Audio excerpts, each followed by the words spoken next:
शरीर हूं। ठीक है, या नींद संतों ने उड़ा दी। और ये एक ही नुक्ते के अंदर बैठते ही रोड़ा मिटता है अगर कोई मिटाने वाला हो। तो इसलिए कहा कि सतगुरु हैं ऐसे सुन ले न करके कान रे, भरम मिटावे तेरा सारा पल में ही तू जान रे। एक पल के अंदर निशाना देते हैं कि एक पल के अंदर ही इस बात को जनाते हैं, लेकिन जानने वाला पात्र हो, वो बुद्धि हो जानने के पास जानने की। ठीक है, तो सपने में पियो आन मिलो मेरी देनी नींद उड़ा के करूं मैं ए शाम गोए बस गयो है नैनन के माँ। नींद उड़ी तो जागी और जागृत के अंदर उसका वासा नेत्रों में है। उस चेतन सत्ता का वासा नेत्रों में है, शौपन के अंदर उसका वासा कंठ में है और शकोपत के अंदर उसका वासा हृदय कवल के अंदर है। ठीक है, तो रमग्यो है नैना माए। अब निशाने देखिए के कितने बेहतरीन मतलब जो है निशाने आ रहे हैं। ये होती हैं अनुभव से छूटी बाणियां। मैं देखियो है आत्म राम ने, आंख खोलूं तो दिखे नहीं और मीचू तो नैनन के मां। संग है और फिर भी असंग नजर आता है। घट में है सूझे नहीं और कर से पगहा ना जाए, यानी घट के अंदर है सूझता नहीं और हाथ से पकड़ने भी नहीं आता। घट में है सूझे नहीं, कर से गहा ना जाए, मिला रहे और ना मिले। मिला हुआ है और फिर भी नहीं मिल रहा, मिला रहे और ना मिले, भाई किससे कहूं बताए। ऐसा साहिब कबीर प्रमाण देते हैं। वो मिला हुआ है और फिर भी नहीं मिल रहा है। ठीक है, तो खोल लूं तो कुछ दिखे नहीं, मिचू तो अखियां के महा के करूं श्याम गो बस मेरो चाले ना। हाँ, अब इस नटखट का मैं करूं क्या, क्योंकि आंखें खोलती हूं तो ये जगत दिखाई देता है, मिचती हूं तो वो अंदर चेतन सत्ता नजर आती है। मैं क्या करूं इसका भी मेरा बस मेरा कोई चालन ना। पर मैं देखियो है आत्म राम ने। पियो मिलसी तो घर में ही मिलसी, बाहर मिलसी ना। बाहर कितने धक्के खाओ यानी वो नहीं मिलने वाला है। मिलेगा तो इसी घर में ही मिलेगा। अरे ढूंढ में ढूंढ ले, इस ढूंढ में ही ढूंढ ले, ढूंढ में सही है। जिस ब्रह्म को ढूंढ रहा तू वो ब्रह्म भी तू ही है तो एक ऐन की सैन में वस्त्र अंटी लग रही है और इस अंटी का कारण बड़े बड़े नहीं दे होम दे ही है। कहे बिहारी शांत और गुरु की सैन तो किसे बिरले ने लही है। मैं देखियो है आत्म राम ने। तू खोज रहा बार जाको होत ना दीदार ताको तेरो जाने यार साको बैठो घर माई है। अरे ओ नादान नर आपकी पहचान कर और काय फिरे दर दर तू भरत तबाही है। यही कहते चारों वेद ब्रह्म भूत करो छेद, हरि का लगाओ भेद और संतन गवाही है। दास के हरपाल जान आत्मा का करो ज्ञान और हरि की पहचान हो भाई झूठ रती नहीं है। तू तेरे आत्मा की समझ पैदा कर ले, तेरे आत्म ज्ञान कर, अपने आप का ज्ञान कर, मैं हूं कौन, सारा ही फैसला हो जाएगा। मंदिर शिवाला में फिरी कुछ ना आयो मेरा कुछ नहीं आए वो हाथ। अब बात मुझे फिर वही याद आती है कि मूर्तिकार वाली। एक मूर्तिकार भगवान से कहने लगा कि हे परमात्मा तेरी अजब लीला है, बड़ी अजब माया है तेरी, बड़ी अजब लीला है। आपने मेरे जैसे पुतले बना करके इस धरती पर अनेकों भेजे और मन ने बोला तेरे बना के लाखों बेचे। पर मेरा सिर शर्म से उस टाइम झुक गया जब तेरे बनाए हुए पुतले मेरे बनाए हुए पुतलों को आगे मुंदे पड़े मत्थे रगड़े थे कि मेरा लानत से सिर झुक गया। ठीक है, तो मंदिर मस्जिद के अंदर कहती है कि मैं फिर कुछ नहीं आया हाथ, क्योंकि वहां मानस द्वारा बनाए हुए पुतले खड़े थे। हाथ क्या था? मंदिर मस्जिद में फिर एक कसुनी आयो हाथ, सतगुरु मेरे सैन लखा। एक सैन के अंदर दीदार, केवल एक सैन के अंदर दीदार, 100% सच्चाई है, इसके अंदर कोई मीन और बेख नहीं है। ठीक है, सतगुरु मेरे सैन लिखाई, पियो तो मिल गयो मेरे पास, तो मेरे ही तो रहा था, लेकिन मैं बाहर तलाश। एक ऐन की सैन में, ऐन की सैन के अंदर ही यानी उसका दीदार संतों ने करवा दिया। करने वाली बुद्धि हो, करने वाला पात्र हो, एक ऐन की सैन में ही उसका दीदार हो जाता है। क्योंकि अर्जमाई मोटी अरफी सी बात है भाई, और भी नहीं तो एक ही चीज़ों विचार कर लो। आपा सभी संतों की शरण में गए हैं, जाकर के उनसे नाम दीक्षा ली, तन मन धन गुरु को अर्पण करया। भाई तन तो तू है नहीं, वो तो तने गुरु को दे दिया, सीधी ये बात पड़ी है, तो अर्पण कर दिया हमने।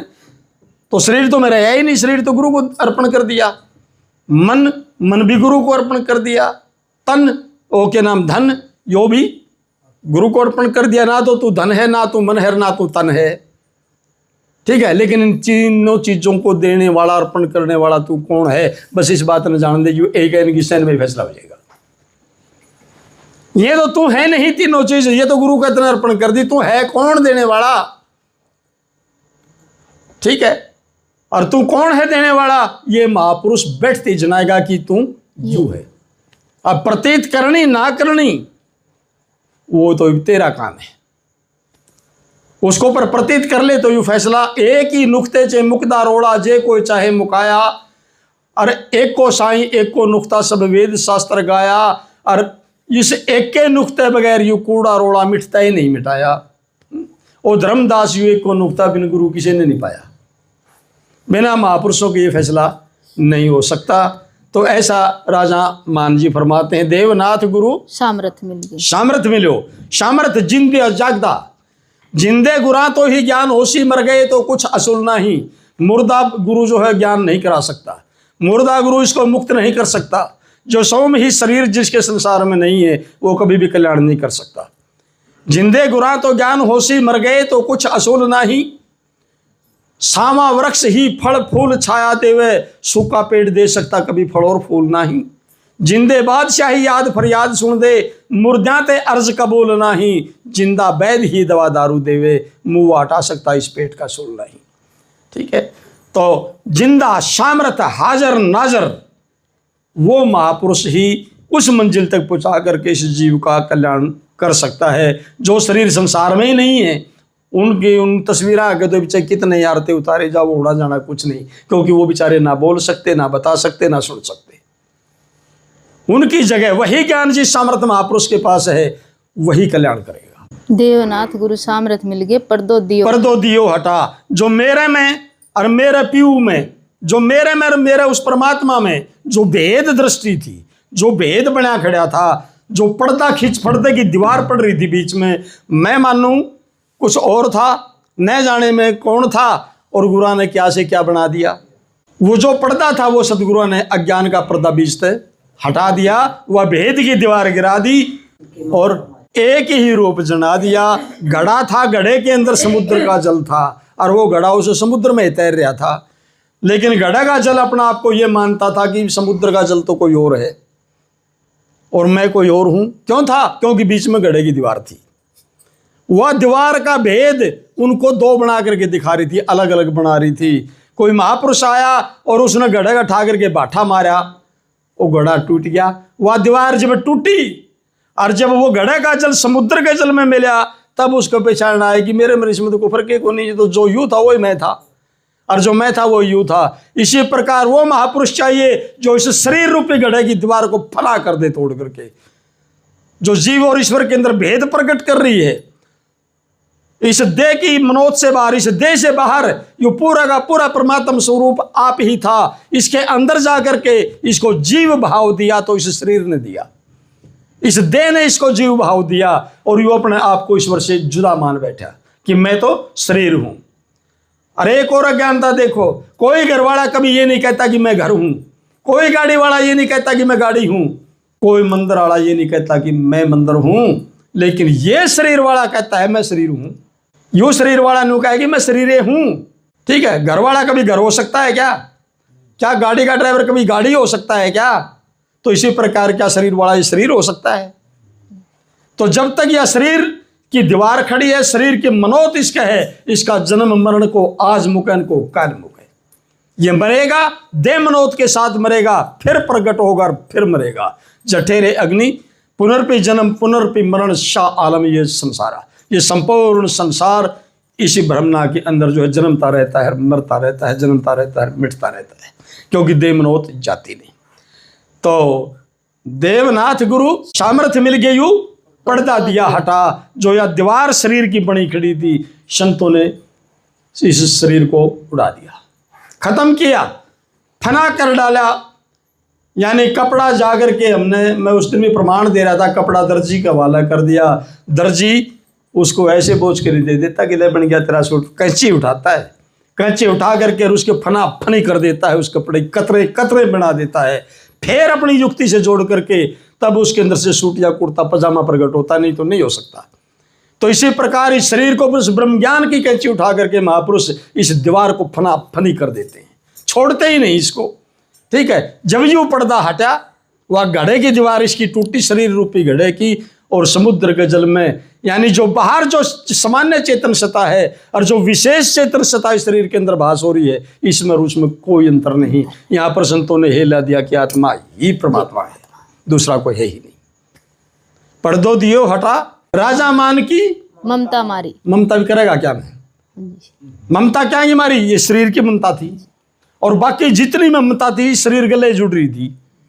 जब इसी को फना कर दिया तो यह ममता तो उड़ा दी, क्योंकि सबसे भयंकर खतरनाक बंधन ममता का ही है, और कोई बांधने वाला है ही नहीं इसको। इसको बांध इसकी मनोत रही है, इसकी ममता ही बांध रही है। या संतों ने ब्रह्म ज्ञान की कैंची उठा करके शरीर को अधेड़ करके फेंक दिया, गिरा दिया, इसके टुकड़े टुकड़े करके फेंक दिया। ठीक है, फिर ममता करेगा क्या मैं? या ममता मारी, राजा मान की ममता मारी, मालिक दियो मिला। मालिक दियो मिला। मालिक मिलाना के था, मिलाया था। मैं करता मैं रहा, अब मुझ में रही ना हूं, क्योंकि हम ममता मार के गिरा दी, खिंडा दिया यू। मैं करता मैं रहा रे, अब मुझ में रही ना हूं, और आपा प्रका, मैं आप कोई और उसको दूसरा करके मान रहा था। आपा प्रका यूं मिट गया, अब जड़े देखूं उड़े तू है, तू रह गए, बात ही खत्म हुई। ठीक है, हर कपड़े को देड़ कर देखा, सब में पाई रू। जितने भी कपड़े हैं सबका आधार रू ही तो है, क्योंकि सारे धागे उसी से प्रकट हुए और धागे से कपड़े बने। सर्वे कपड़े अधेड़ देखे, सब में पाई रू। आपे बेटा बेटी बन रहा, और आपे बन रहा नू कहते हैं बहू को पंजाबी में, हैं। और आप बुलावे, आपे बोले, आप बुलावे रे तू, आपे बोले, आपे कर रहा हूं, दूसरा को रोड़ा है, कोई नहीं किसी का। ये तो तेरे भ्रमला खड़ी हो रही थी खाम खा की, सारा खेल तू ही तो कर रहा है। ठीक है, लेकिन यह दीवार मिटे बगैर या जचे को नहीं, या दीवार गिरानी बहुत जरूरी है, नहीं ये दे मनोज टूटती नहीं। तो ऐसा राजा मानजियों का प्रमाण था, और ये कहीं दूर अगम देश की बात नहीं, इतने दूर ब्रह्म ज्ञान की बात नहीं। ये सारी वाणी जिसको कह रहे हैं कि सभी महापुरुषों ने उपमा गाई है, केवल और केवल उस नाम के ऊपर खड़ी है, पूरी वाणी उस नाम के ऊपर खड़ी है। लेकिन उसको जिसने समझ लिया, तसल्ली से जान लिया, भागा दौड़ मिट गई। बोल सतगुरुदेव महाराज की जय महाराज।